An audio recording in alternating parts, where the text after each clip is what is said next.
आज की कहानी जीवन का कटु सत्य है, क्योंकि जो होना है वो होना ही है। भगवान विष्णु गरुड़ पर बैठकर कैलाश पर्वत पर गए।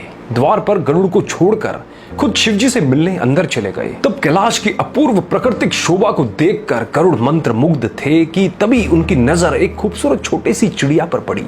चिड़िया कुछ इतनी सुंदर थी कि गरुड़ के सारे विचार उसकी तरफ आकर्षित होने लगे। उसी समय कैलाश पर यमदेव पधारे और अंदर जाने से पहले उन्होंने उस छोटे से पक्षी को आश्चर्य की दृष्टि से देखा। गरुड़ समझ गए उस चिड़िया का अंत निकट है और यमदेव कैलाश से निकलते ही उसे अपने साथ यमलोक ले जाएंगे। गरुड़ को दया आ गई। इतनी छोटी और सुंदर सी चिड़िया को मरता हुआ नहीं देख सकते थे वो।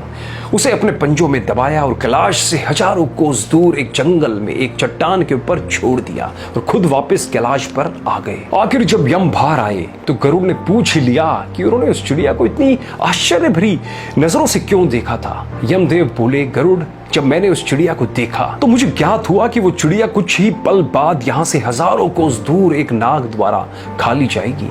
मैं सोच रहा था कि वो इतनी जल्दी इतनी दूर कैसे जाएगी, पर अब जब वो यहाँ नहीं है तो निश्चित ही वो मर चुकी है। गरुड़ समझ गए मृत्यु टाले नहीं टलती, चाहे कितनी भी चतुराई की जाए। इसलिए कृष्ण जी कहते हैं, करता तू वह है जो तू चाहता है, परंतु होता वह है जो मैं चाहता हूं। इसलिए कर तू वह जो मैं चाहता हूं, फिर होगा वह जो तू चाहेगा। इसलिए दोस्तों, जीवन के ये 6 सत्य हमेशा याद रखें।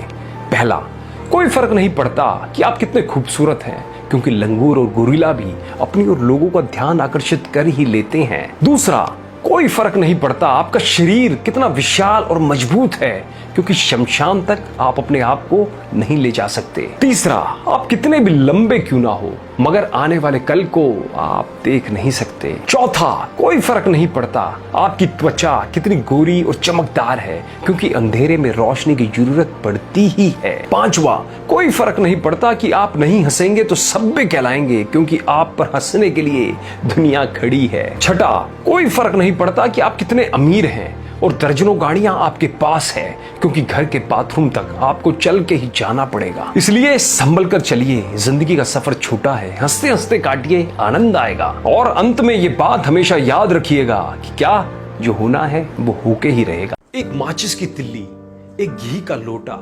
लकड़ियों के ढेर पे कुछ गड्ढे में राख, बस इतनी सी है आदमी की औकात। एक बूढ़ा बाप शाम को मर गया, अपनी सारी जिंदगी परिवार के नाम कर गया। कहीं रोने की सुख बुघाट तो कहीं फुसफुसाहट, अरे जल्दी ले जाओ कौन रखेगा सारी रात, बस इतनी सी है आदमी की औकात। मरने के बाद नीचे देखा, नजारे नजर आ रहे थे। मेरी मौत पे कुछ लोग जबरदस्त तो कुछ जबरदस्ती रो रहे थे। नहीं रहा चला गया, 4 दिन करेंगे बात, बस इतनी सी है आदमी की औकात।